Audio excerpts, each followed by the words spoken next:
Welcome back to Equal Time Soccer. I'm Mark Pravratsky, and I'm here live from the world's only queer soccer bar, the Black Heart, where I film and work and do all the Women's World Cup action that's going on right now. We're lucky to be joined by an all-league performer in the W League for Minnesota, Aurora, a member of the U.S. national beach soccer team, and a former Denver Pioneer among all the other teams, Hannah Adler. Hannah, welcome. Thank you. Thanks for having me. I'm excited. Hannah's joined us from the West Coast. We're just like in the World Cup. Yeah, we dealt with time differences and we got on at the same time, so it worked out. We'll talk about Aurora first. We had a lot of things I want to ask you about, but you had an amazing year. You're already, I think I was looking up the graphic, the third all-time leading point getter in just 2 years, but still goals and assists. When you think back now, it's been kind of a month basically since you played for Aurora. What kind of memories come to mind for you? Yeah, when I think of Aurora, I just think of, it was just such an amazing experience.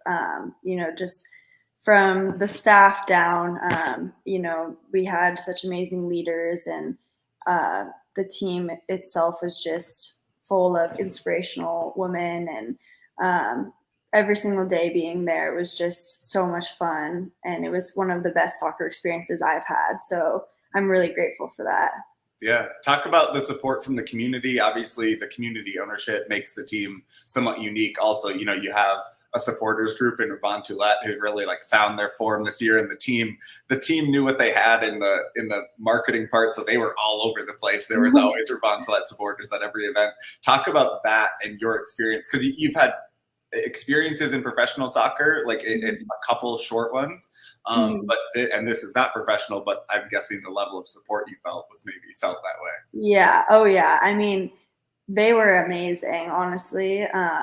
They really made the environment feel super professional, even though it's not technically professional. I think their support really helped us throughout the season, and it was really great to get to know them even after the game. Sometimes, when we were signing at Autograph Alley and all of that, just to hear their support and everything was just so amazing. So I was really grateful to have all of them out there every single game, because we always felt so hyped up and ready to go because of them. So yeah. And it got to the point where when there were away games, or when I had to work when there were games, we were having watch parties here where we'd have 30, 40, 50 people, and the regular customers were just so surprised. They're like, what is this? And so, yeah, it's there's the community support makes it unique and makes it uniquely fun. How we waited a little bit for the season to decompress so I can ask you this question, but how hard was it to miss the playoffs after you were one of the standout players? But of course, you cannot turn down a national team opportunity. But I'm sure we were all hoping if the Aurora gets through that round, you could come back, and be a part of the playoffs. But so you ended up not getting to, have another game. How was that to watch and to process? Yeah, I mean, I think it was really, really hard. I had some really hard conversations leading up to it with Nicole and even with my U.S. coaches. But yeah, of course, when you get called in, it's something that's, an honor, and it's something that I have to do and that I'm excited about as well. But yeah, it was definitely super hard because, I was so invested in this season, and really wanted to help us get, to the championship and everything. But yeah, I mean, that's just one of those things, it is what it is. And, yeah.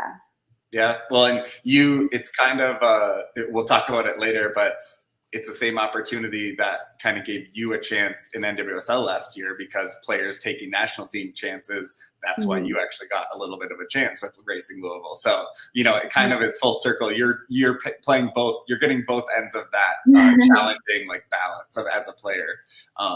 And one of the reasons it was tough to not have you there is because obviously you were so productive right away, sliding in with Maya Hansen, Kat Rapp, Mariah Wynn. They were usually playing by you, along with tons of other players rotating in terms of, the holding mids, and then all the other people who played on the wing. But it seemed like it worked relatively quickly. Both, you said off the field, there was a good chemistry. Obviously it came on the field. What made it work offensively for you? And what made you just be successful right away? Yeah, I think the off the field stuff was a really big part of it, to be honest. I think we all, Yeah. started to mesh off the field really well. So then on the field, we started to create all of these relationships, and it just became fairly easy to, understand each other's habits and stuff like that right away. And to be honest, I haven't really been on a team in a long time that's been like that, where, you kind of hop in and, you don't have that much time in the season. So you kind of have to click right away. And we found our rhythm, which was really awesome. Yeah, you were voted newcomer of the year, which one thing the team awards voted by teammates, which is cool. You were all W League second team, which is of course awesome. And when you're looking for pro deals, it's nice to have those little gold stars sticking on your resume for Yeah. for the obvious output you had. But being voted by your teammates, I just wonder, how does that hit different being actually picked by the players and not necessarily media or coaches or someone like me just watching the game on the side. Oh yeah, I mean, it means so much, because just coming from them, like just the support from them throughout the season, I think, I don't think that I could have done like half of what I did without the support of our team. Everybody on the team is just like overwhelmingly supportive to each other. And I think that's why we had so much individual success as well as team success. Because yeah, everyone was just rooting each other on the whole season. And yeah, I'm really grateful for them. Mhm. Some of your teammates, some of the best players on this team are from the Summit League. So we cover the Summit League heavily because there's just tons and tons of Minnesotans there. Um, Usually a couple at Denver, but less so. Denver's usually kind of playing the villain to the Minnesotans at South Dakota and South Dakota State and St. Thomas. Yeah. I'm wondering, there's at least a little crossover with some of your Aurora teammates in the Summit League. Abby O with South Dakota, maybe, Mhm. who you might have even matched up a little bit with. And then Maya Hansen maybe was a freshman, maybe or she was young when you were playing. I wonder how much you Yeah.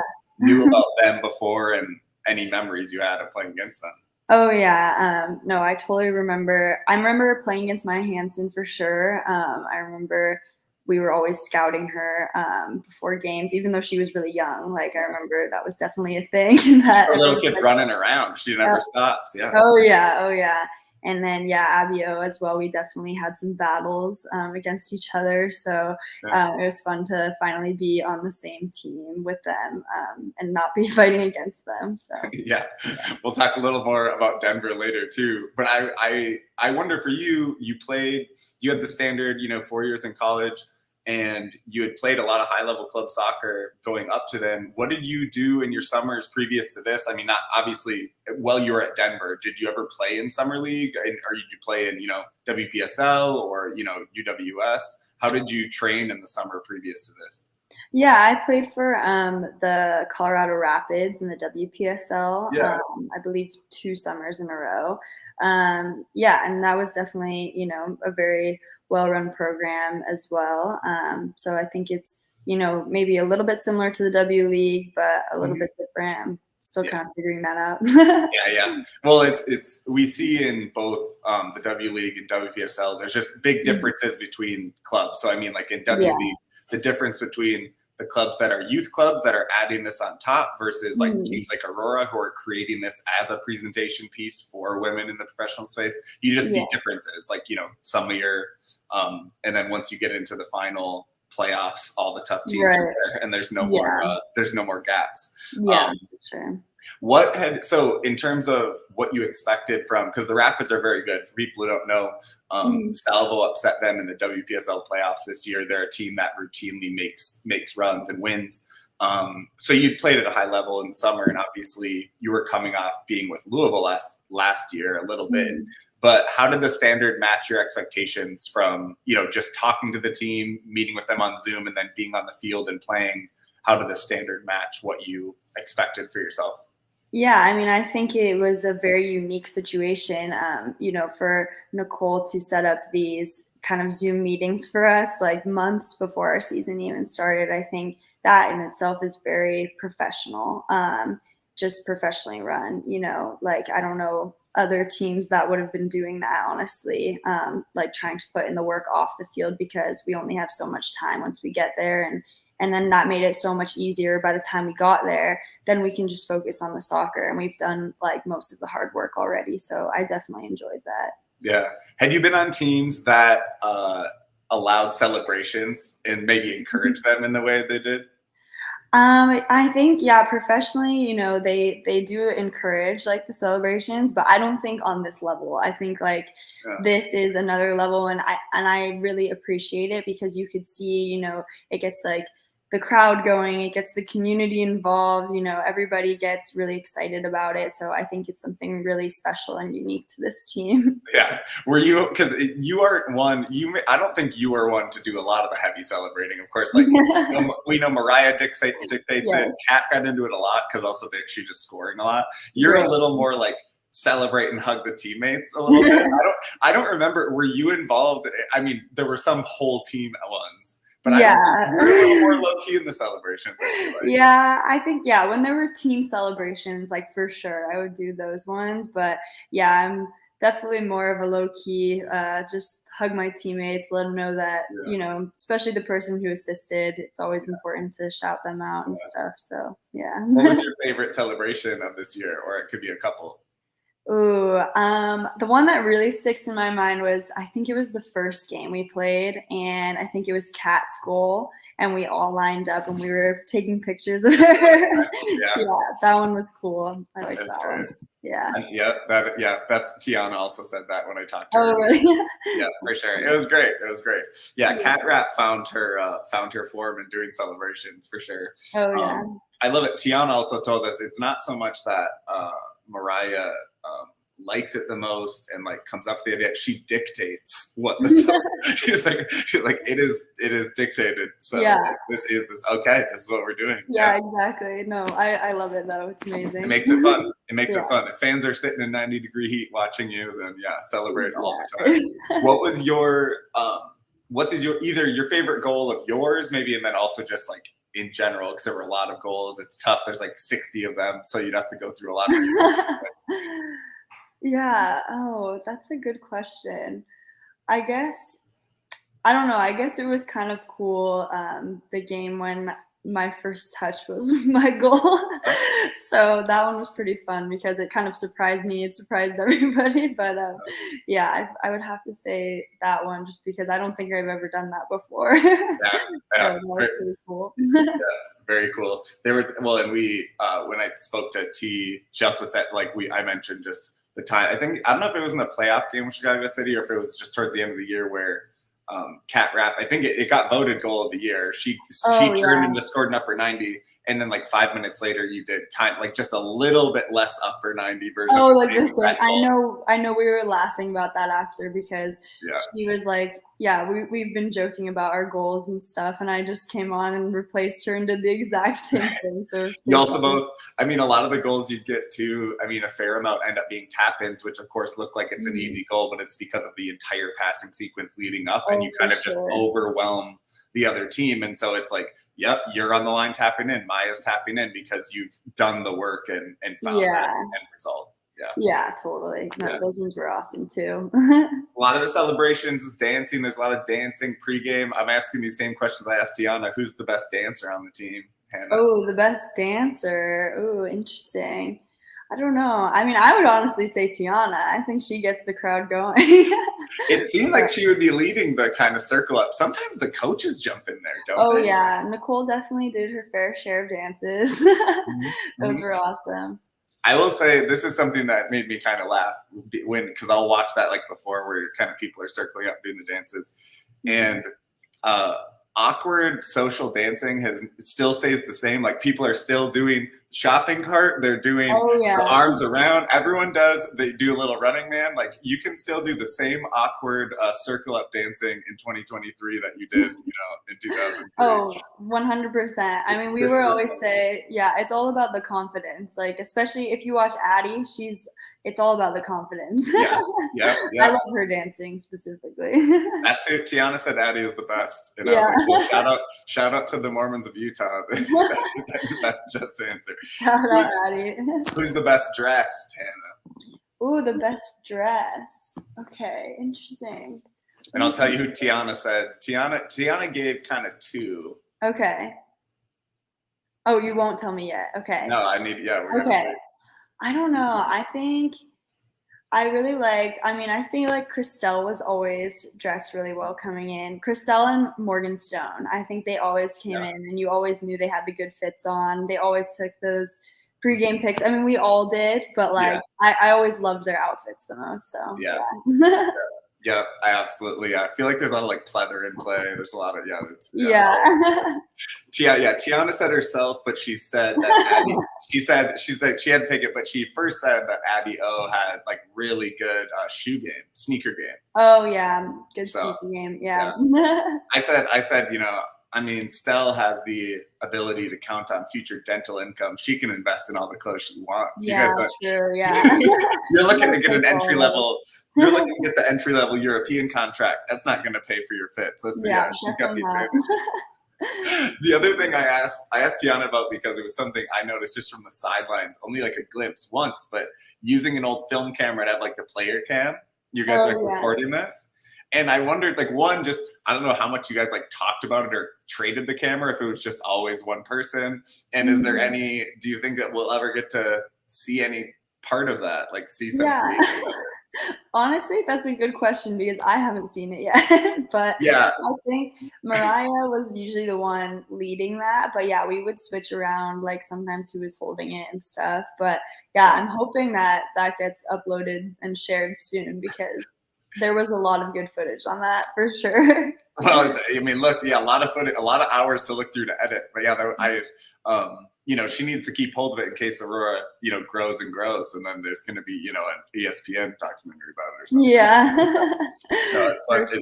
it looked, yeah, I love it. It was a flip camera. I'm going to read an ad to tell you that this show is brought to you by Pentz Homes. Whether you're buying or selling or looking to do some projects in your current home, Nate and Lydia can help you find what you need. Need financing for a basement remodel, looking to add a second bath or even a workspace now that you're working from home? Pentz Homes and their preferred lender, Angie Shearer, with Luminant Financing, can help find the right financing tool for you. Go to pentzhomes.com to learn more or find them on social media at Pentz Homes. I want to ask you a little bit about growing up in California playing, leading into how you ended up at Denver. You played ECNL. I'm guessing an extremely competitive place to play ECNL. Minnesota, we have those academy type teams in Minnesota, but they're lesser and of course less dense in like the Southern California talent. So I am curious, but you still played high school when you did that, which now would be more rare. I don't know if it was rare for you at the time. Were there other players on your team that didn't play high school throughout? I would say most people played high school soccer when Okay. I was playing. Yeah, so it was definitely more common. You would still get some people who wouldn't, but there weren't many options if you didn't play high school soccer. So that's Yeah. what most people did. But Yeah. yeah, I did both. Yeah. Well, and were there people you played with, like you're at Real SoCal, but I mean, people you played with or against that you're now seeing being a pro, like finding, taking these steps? I'm guessing you had some people you remember who then made big waves in college and maybe are being pros now. Yeah, definitely. I would say most of my team went and played college, most Division I college soccer actually, and then some players, are playing professionally now as well. So that's been really cool to see some of their journeys. And be Shout like, them out, Hannah. Who are you talking about? oh yeah, well, I played with Viviana Villacorta. She plays for Orlando Pride. So we played together in the midfield on Real SoCal. And then I'm trying to think, maybe not from my club team, maybe just from my college team now. But yeah. Who from Denver is playing? Who's playing for? Well, my best friend Cheyenne Shorts, she plays for San Diego Wave right now. Dang. So shout out Cheyenne. They're And not then, even. These aren't fringe teams, Hannah. They're straight up NWSL players. yeah, exactly. And then Natalie Beckman, she plays for Portland Thorns. And Brittany Wilson, she plays for LA City Angels. And yeah, those are the three girls I can think of right now that are playing pro in the US. So Dang. yeah. That is cool. Yeah, and I mean, yeah, you're looking to just be right alongside them as soon as you can. What schools, when you went to Denver, which is very cool. I mean, so Denver's a really high performing Summit League team. They compete a lot with South Dakota State. you were in the tournament when you were there. I'm wondering though, like who else, if you weren't going to go to Denver, where would you have gone, or what other options did you have? Yeah, so I really wanted to go to Santa Barbara, University of Santa Barbara. So, which is funny because now I live out there. But yeah, I really loved that school. It's just beautiful out there. But then I realized, I kind of wanted a change of scenery. So I started looking. I actually looked at Boulder, Colorado Boulder, and I did look at a few other schools, like maybe.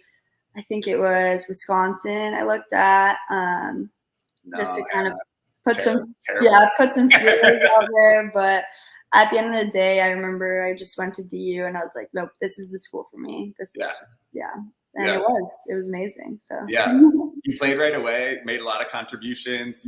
I'm curious if you know how many points you have or goal. I have the goals and assists and points. Is that something you remember? Oh my gosh, I don't know. I think I could get like a rough guesstimate, but I don't know if I know the exact. I think goals I might have ended at 25. Is that right? I don't know. Okay. And then assists, I can't remember that one. Maybe, I don't know. I'm not sure. You'll have to tell me. 18, yeah. 18? Yeah. Okay. Gotcha. No, but these COVID players are, it's unfair in terms of records because the COVID players all have an extra year. So all the records are being smashed. So you'll drop down, I'm sure, in the rankings. Yeah. But you're 11th. I mean, one thing that is kind of cool, and it's kind of a nefarious stat, but it's still in terms of game-winning goals. Mm-hmm. So 11 of your 25 were game-winning goals, which is like, all right, I don't know if it just means you won a lot of 1-0, 2-1 games or, but it sounds clutch. Yeah, hey, I'll take it. Yeah, 40% of my goals are game winners. Yeah, that's just what we do. What was your favorite part? I mean, I'm guessing it was a little shift. I mean, Denver is a big metropolitan area, but it's different than being in California. So I'm just wondering, what was your favorite part of being in Denver aside from the college and your, soccer community? Yeah, I mean, I just loved that, the city is really nice, but then you can also, drive 20 minutes and then you're in the mountains. And there's just always stuff to do there, and the winters aren't that bad. Like they say it's like the sunniest state in the US. So, it snows and then it's like 75 and sunny later in the day. It's super weird, but it's also really cool because of that. So I really enjoyed it there. Yeah. And you only experienced, it was the only time you've been in Minnesota this summer, for the summer. Yeah, this is my first time ever in Minnesota. So people are going to be like, Minnesota's so cold. You're like, what the hell are you talking about? It was 100 degrees on turf. Yeah, I'm like, it was hot. And people do not, I think that is definitely a thing. People expect our summers are like 70 and temperate. And you're like, no, it sucks. It's like we have a lot of water and it's very humid. Yeah. Exactly. Oh my gosh. You graduated at maybe the worst time to try to transition out of college soccer, right? So you were the 2019 season, right? But then it's the winter of 2020 as you're like finishing when you would be, getting your prospect reel together. Just talk about that, about how you dealt with that transition, because it eventually came around, but you clearly had to be patient. Yeah. No, it was definitely very difficult because COVID had hit, and a lot of the European countries were not really wanting Americans to come over there. And even if they did, it was really difficult to get over there. And, playing in the US was also difficult. First of all, there weren't that many teams then. So now they've expanded more. But, so the options were pretty limited, to be honest. And definitely a little bit of a stressful time. But so I ended up going to play in Israel because they were like, we're playing no matter what. So I went over and played there. So when did you go? So you declare for the draft, right? Because that's something you do, although I'm sure you maybe didn't expect to be drafted, but you want to be in the conversation. So that's going on in the spring. So when did you then get that deal with Israel worked out for the fall in 20? Yeah, it was the fall of 2020, I believe. I did declare for the draft. Obviously I didn't expect to get drafted. I did, yeah. And then I just, I had an agent, and then he helped me out, and we were trying to look at different options. But yeah, it was just not an easy time. So we're like, Israel it is. What was the experience like in Israel? It is a place Americans go. I mean, a decent amount, partly because we just have a lot of, also we have like heritage contacts where people can get on like domestic deals there sometimes too. But how was that experience for you? And like, did you actually, were you there the whole year? I know sometimes it's nefarious too, going into the COVID season. Yeah. So yeah, it was an interesting experience. Like I really enjoy Israel as a country. I think it's a very beautiful place. And I think it was a really good first experience to play like overseas. But I just wanted a little bit of a higher level, so I just decided not to play there again. But definitely like a beautiful country. So I was really happy with that. I chose to go there. Yeah. So it must have been so you were there for a whole year? Yeah, I was there from November to the end of May. Yeah. Must have been pretty isolating. Yeah, it was, and with COVID and everything. I mean, everyone was isolated to a degree, but that's an extreme example. Yeah, and then there was also a war when I was there, so I had to actually leave the country a little bit early. So that was another situation. But there was a little bit of war going on in Israel. Yeah, that's it for another day.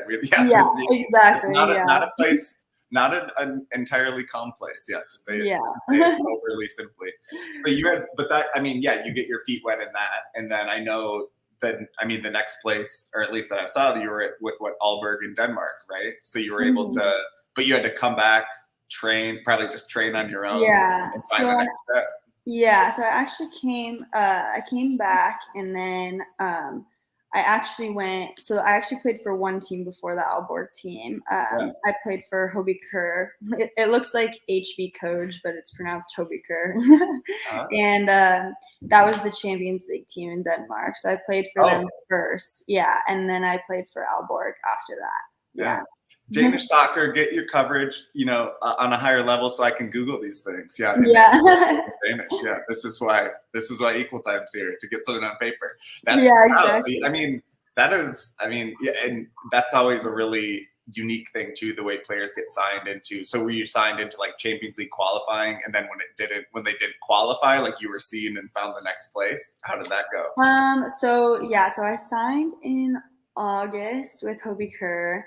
And they were actually in the group stage. So I played with them until December. So we played like in the Danish top league, and then also the Champions League. Yeah.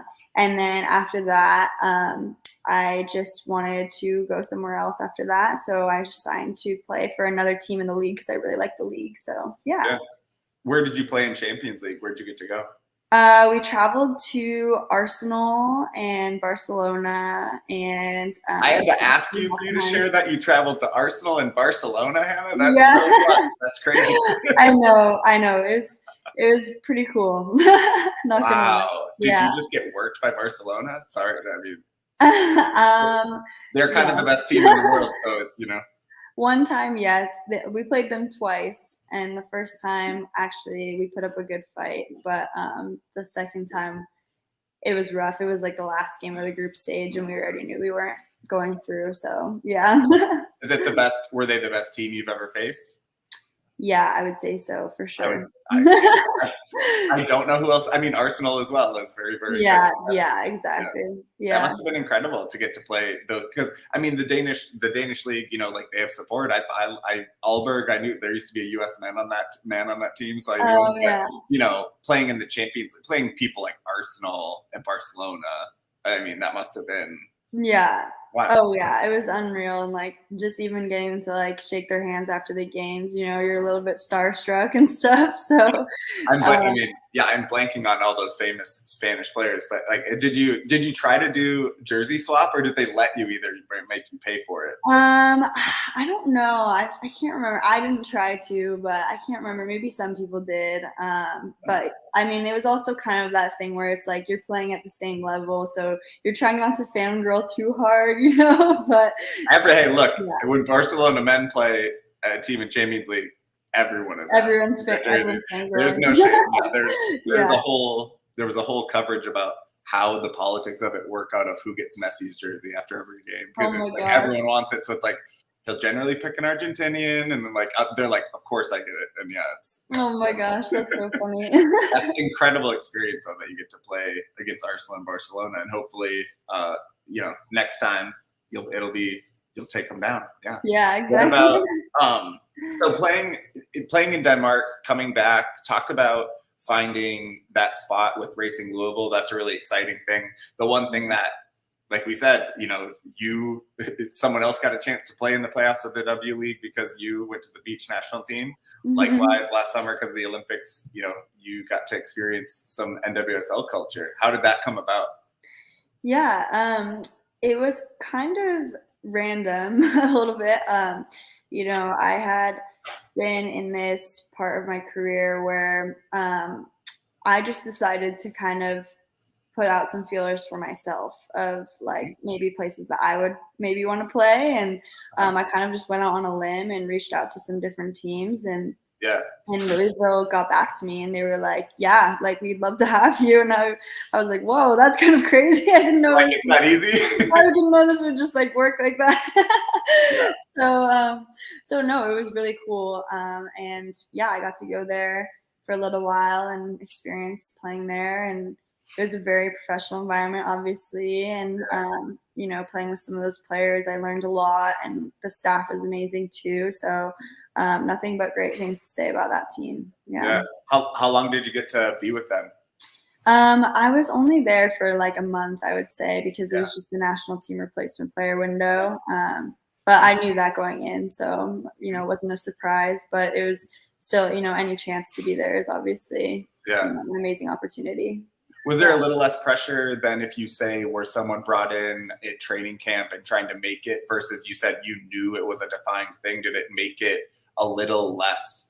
I can't imagine the pressure if you were an undrafted person in preseason knowing almost none of them make it versus you knew you had this time and they weren't going to go try and replace you 3 times over in a month. Did it make it easier for you to slide into that opportunity? Yeah, for sure, because you just know that you're going to be there. And so you're like, that this is where you're going to be for the next month or so. And so everybody's really friendly and welcoming because they know that you're part of the team now. And they don't think you're really taking their spot, even though if you could, Yeah, exactly. Yeah. So everybody was really nice, and it made it a lot more easy. Mm-hmm.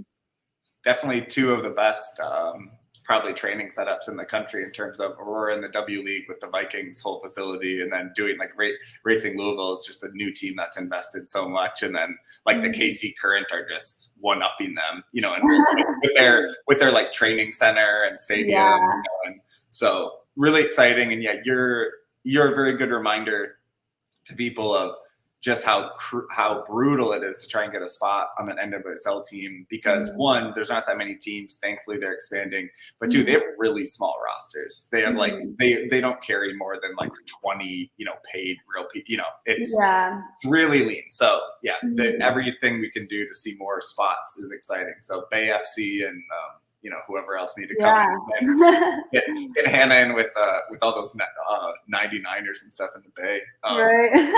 So let's talk about. I got to talk to you about beach. We saved this for the beach national team, but it's really exciting. How did you first get connected? Because it's been a busy kind of year of this for you. But when did you first get connected to the beach program? Yeah, so similar, honestly, to the Racing Louisville situation. I knew somebody that had played on the team. I knew one of my friends from Denmark. I saw that she had played for the beach national team before, and I was like, "Whoa, we have a beach soccer national team! Like, what is that all about?" And it was one of those things. Same thing as Louisville. I just reached out and I said, "Hey, like." This looks so awesome. And I just sent my grass soccer resume actually. And what do you? Well, I don't have anything. Yeah. So, and it just happened that they were looking for pro grass players to bring into the game at the same time that I reached out. So why is that? Why were they looking for that? I think that they, I think everybody in the beach world was a high level grass player at one point, Yeah. you know. But the more, you know, the higher quality grass players you can continue to bring in and kind of show them the beach game, you know, just with the high level of IQ that different pro grass players can bring to the game. It can just add, you know, unique qualities to the team and stuff. So I think that's something that they were looking to do at the time. And so they invited me into a training camp, and I didn't know if it was going to work out. I had never really played like a competitive game before or anything. But you know, everybody kind of has their different unique style of playing with beach, which is really interesting. Like nobody really plays the same as each other. So I guess I kind of found that little niche, unique way, and they invited me again, and now here we are. And I've been playing like all year, and it's been really awesome. So yeah. So it did just start this spring. Like it was, what was it, March or February? You were first in like that first camp. Yeah, February was the first camp, and then I think it was maybe March and April. Or April. March, another camp, and then you had qualifiers in April. Yeah, right? we had qualifiers in El Salvador. Had you played? I mean, you're from California. Obviously, the team is like very coastal. Although we'll talk about that later. But had you played aside from just like kicking a ball at the beach for fun? Like, had you played beach? Do you play pickup beach soccer when you're growing up in California? I had played like we had done like boot camps like on the beach, like for like high school soccer and stuff. And so I knew like I kind of knew like a little bit, but I didn't really know the rules. Like the girls literally had to teach me the rules when I was at camp and everything. Totally. So it was definitely like very, very new to me. Yeah. I've watched it a little bit, and I think there was maybe at one point there was a Minnesotan on it. There's definitely a Minnesotan who was like captaining the Paralympic team for a while. So those extended teams are kind of fun to follow because it's harder to actually watch the content. But like I've watched beach soccer, and it seems like it just must be so tiring. It's like the first thing in outer you're like, my muscles would just be, so I don't know, like talk about the difference of what it requires from your body, and then just how you learned to change your game into it, like the difference.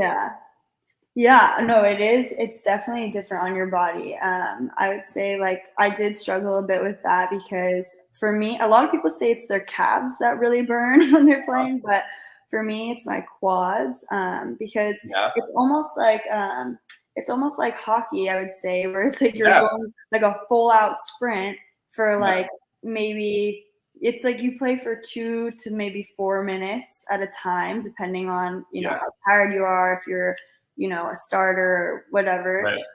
So you play for about that long, and it's definitely like demanding on your body. But then you come out, you get a little rest, and then you know, swap back in. And so it's just different in that way. But it's hard to say if one is like more tiring than the other because they're just different. No, I always found it easier to play a full field game, like the whole game, than to play short-sided, like the intensity. And I just don't like train or work out like that to do like intensity. Like you said, it's like hockey. Every step you take is a squat too, because you're sinking 2 inches. So like, like I could see why your quads. I think of like my T-bands and like this, like I just think of everything. Just kidding. But I mean, pretty cool that. Okay, so first of all, players, put yourself out there, reach out, because just send the email, buds, because apparently, you know, you'd think, wouldn't they have seen me? Look, it's still just human beings, and Hannah's proving that people get overlooked. So get your name out there. You never know. But it seems like, I mean, there's a lot of people. I was reading as much as I could about the beach team. I mean, there's like when you came into the camp and did qualifying, a lot of the people had been there a long time. And then they had this round of kind of newcomers like you, but like you got to play, you scored goals in qualifying. Like, I mean, were you surprised that you got to be just in the mix right away? And then you're here playing in El Salvador to qualify for the beach games? Yeah, I was very surprised just because when we went into camp, there were like 20 girls, and I think maybe like 16 made the team, or maybe less than that too. But I just had never played, and so I think like obviously it was, an honor that they wanted to call me back in. And like ever since then, I've just dedicated myself to just continuing to learn the game and trying to mesh with the team and everything. And they've just made the transition so easy. Like the team is just so overwhelmingly welcoming, and everybody's kind of been in the position that I was, so they kind of understood where I was coming from, and they were like, hey, we got you, like we'll get you to where we're at, so yeah. Watching, there was a good training vid that US Soccer had from one of the camps. I think it was the April camp when you were doing qualifying, and I don't know if it's just a specific drill or it's all you practice, but it was just a drill of like bike and scissor kicks of jumping ahead. And obviously like landing in the sand, it makes it easier to do that. But like you play with bare feet for people who have no idea about it. Bare feet, no shin guards, obviously. So I'm curious for you. I mean, you are a really technical player and you like combining and passing. What about beach soccer makes it more fun or makes you better than when you're playing, than you personally are playing with grass soccer? Yeah, I think so there are a lot of players who will do a lot of bicycle kicks, and that's something that I definitely want to work up to doing, but that wasn't something that was my strong suit when I went in. I wasn't just going to be a player that threw a bicycle kick out of nowhere, so I had to kind of find something else. And I think like because of my grass game, because I'm pretty technical in the grass side of things, I, for some reason, am able to dribble really well in the sand. And that was something that was, I think, a little bit unique because, a lot of the beach game is played in the air. And so you scoop it up a lot, right? Because that's how you can, get it. But of course, that wasn't natural to me at first. So I was like, well, I'm just going to dribble that. And I think that's something that, players can definitely do that. But I think it was, just like I said, it was something that I found that was my little niche. And so I think that's where I've kind of started to do really well on the beach side of things because it's not so common on the beach side. Yeah. It's interesting. Yeah, you kind of keep the ball above the surface. Like you don't want it to get into like a drift, whatever you call it. What do you guys call them? Just call them bumps. Like there must be times where you're like, oh, I just got a divot and I look dumb because the ball. Yeah. Well, they actually call it the sand monster. Yeah. Yeah, because there'll just be times, oh my gosh, where you'll just your feet will go out from under you and you have no idea why. Because you step. It's just it's really funny. How is it in terms of physicality? Because I don't know the rules either. I'll watch it once in a while, but like in terms of because you bare feet and stuff. Is there no tackling? Like in terms of body to body, like because it's small, you could be really close. Like it could get really physical. What are the standards and shape like with that? I would say it's still very physical. And I would just say the difference is that you really don't want to foul, because if you do, then it's a free shot. So like everybody has to separate. Without a wall. Yeah, like there's no wall. So like they just get a free direct shot. And so obviously like the field isn't that big. Yeah. So you really just want to be like careful with that because at any time they could just get a free shot. So that is something that's different. And then I would say also with bicycle kicks, this is something that's different too. If somebody goes up for a bicycle kick, you can't like hit them from behind. So you kind of have to put your arms behind your back and just like block the shot. I think it's more of a safety thing, you know. But so those are the probably two main differences defensively. I feel like it really invites like people like stomp toes and like do people like get is there dirtiness like that? Because like you also maybe couldn't see it as well in the sand. Like I don't know. Like do people get dirty? People definitely can get dirty. And it's kind of like in some ways, I don't know, it's easier to like fly around. So when you push people off the ball, I don't know, the sand is more forgiving on your legs, you know, like when you go into a tackle. So sometimes, yeah, like people can definitely tackle hard in that way. Yeah, with the toes, people definitely complain about sometimes if people don't cut their toenails. Yeah, dude, for sure. Yeah. Following through on a shot with like your big toe having a big nail, like you just straight up cut somebody. Exactly. Yeah. People will like come back with like scratches. They're like, that girl didn't cut her toenails. You know, so it's kind of cut your grody nails. Yeah, exactly. That's funny. But no, that definitely, I mean, it reminds me of like in baseball when pitchers always have to like have their fingernails right. Like they have to like really take care of them. Exactly. I do want to say, so like I said, a very coastal team, obviously, because it's just people who'd be more connected to it. But I did want to say Danielle Kovacevic from Grand Rapids, Michigan was in camp with you. Just reminding folks that, hey, for everyone who knows, Minnesota has more beach than any state because we got all these stupid lakes. So, do we play soccer on them? Not really, but yeah. So if you put your work in, Danielle, you can make it to the beach national team from the Midwest. Yeah, a lot of people from California and the East Coast too. Just talk about being in El Salvador. You played that qualifying tournament. It's kind of funny too because it is beach soccer. If I'm thinking about like standards of national teams, I have no idea what the standard is. These are like island countries where they play beach soccer all the time. So you're like Trinidad and Tobago, the Bahamas, you played. They play a lot more beach soccer than we do. So, I mean, and then you played El Salvador. Talk about just getting to be in El Salvador and then like seeing what the standard was because you hadn't played real games. Yeah. I loved playing in El Salvador. That was probably the most eye-opening experience of seeing like, wow, this sport is legit. Like this is a real thing and like people really support it. And we got like big crowds there and everything. So I think that was something that was for me really, really cool and really, you know, inspired me to want to continue to grow the sport and be a big part of it. So that was like a really big part of El Salvador for me. But yeah, playing against those teams in the competition, you know, like Bahamas and Trinidad and Tobago, like those were good games, but El Salvador was definitely our biggest matchup, and they are legit. I give them credit for that. You know, beach soccer is, I think, one of the biggest sports in their country. So like the amount of support that we had, like it was so loud we couldn't even hear each other. So it was pretty intense during that game.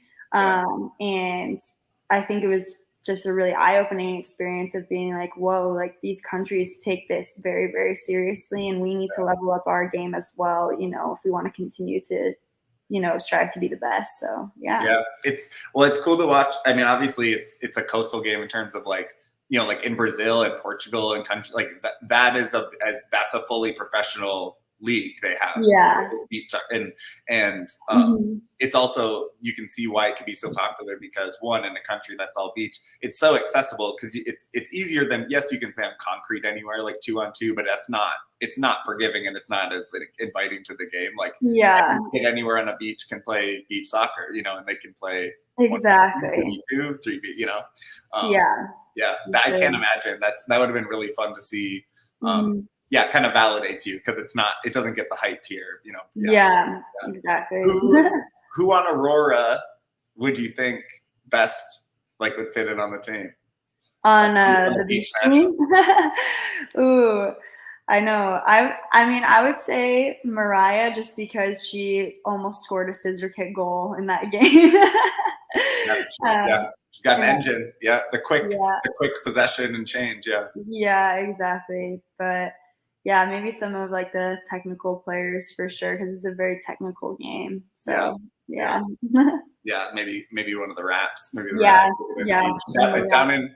They got to start practicing down in Miami. That a couple that are going to be. There you go. Have you been watching the World Cup at all? Yes, I have been. I unfortunately had to talk to Tiana after Canada had gotten eliminated, so that was a bummer. The U.S. are still to play, but I mean, you'll end up having it. It's a 2 a.m. game for you on the West Coast. Yes, yeah, that one's gonna be rough. So, like we said, I might have to take a nap and then wake back up and watch it. I've been doing that when it's the 2 a.m. I've been doing the naps, yeah, and then I've been Yeah. when I wake up for the 5 a.m. I do a nap afterwards. Yeah, we have Right. no shame. Yeah. But in terms of the U.S., like they haven't rolled. I mean, the world is just catching up too, so they don't roll the way maybe you expect. Mm. It's not like Aurora in the midseason of W League. They had some tough games, but I'm curious for you. We're kind Yeah. of aging out this older generation. There's a younger generation of players who on the national team, or it could be international players too. Do you ever watch them in terms of maybe to model the game of yours, but also just like someone you admire and try to, take things from in their game? Yeah. I mean, I think Savannah DeMello is one that I think was really inspiring because I actually played with her at Racing Louisville. So, to see her go and make the national team out of, I think maybe she was called into one camp, but that was about Crazy. it. I think Yeah. her first game was in the World Cup, right? Yeah, like Crazy. it's so nuts. So I think like to see that and even being at Racing Louisville, I remember like watching her and being really inspired by her because she is like kind of a smaller player, and so you can see like she definitely tries to draw a lot of fouls. Like that's part of her game, which I think is smart on her part because she's got to play the game, to her strengths. So Yeah. I think it was really cool to see, her technical abilities and stuff like that. And then, I'm also really inspired by Rose Lavelle. I think she's probably been one of my favorite players on the team. Nice. Just kind of for the same reasons. I think, she's just not the typical like big, strong, fast, American girl. Uh-huh. She's a little bit like on the scrawnier side, but she's I see super tiny, man. technical. Yeah. Yeah, but she's super technical and she can get her shot off so fast. And so those are the types of players that I definitely watch. And I'm like, wow, like I like strive to play like that, Yeah. So And in center midfield, because it is, like Mhm. she plays in center. I mean, either as an eight or whatever she's doing, and it's, Mhm. yeah, impressive. No, I have her autograph on my leg, so it's Oh no yeah, way. that yellow card she got in the game against Portugal was bullshit. Yeah. She kind of got pushed in. She ran into a player, so she'll be out for this next game against Sweden. But yeah, which is a bummer. I don't know. Maybe Yeah. they might have to slide Ertz up in there or something. I don't know what they'll I do. Yeah. know. It's gonna be interesting for Yeah. sure. I know. Yeah, for the people, well, it was awesome to talk to you, Hannah. And I mean, look, spend the rest of the day looking up teams, sending emails, and Yeah, we'll right. just have a Just contract probably all by day. tomorrow. But in all reality, yeah, for anyone watching, Hannah is one of the players from the summer leagues in Minnesota who we, of course, expect to see doing big things next. So excited to see where you get to land next, Hannah. And a bummer that the World Beach Games, you had qualified, you played in the qualifiers for the World Yeah. Beach Games, and it got canceled. And I didn't see any. I didn't dig in to see the rationale of why. But gosh, that you would have been planning to go probably later this month, right? Yeah, we would have been leaving like I would have been there right now, so it's pretty sad. But I think they're working really hard to reschedule it, and they're Yeah. also coming up with more opportunities for us because of that. But yeah, it is definitely a bummer. I think Indonesia just pulled out randomly last second, so now beach soccer worldwide and the ANOC World Games are scrambling to find something. So Yeah. yeah, bummer, but they'll find something. I'm We'll see. confident. Beach soccer journey also just starting, because I mean you haven't been playing that long. I mean, Yeah. and so yeah, exciting to see what you can get up to in that too. See if the next beach soccer event. Yeah. Wish you luck, Hannah, in your next endeavor. For everybody who wants to watch the U.S. In Central Time, the Black Card opens at 3:15, baby. I'll be here. Come on in.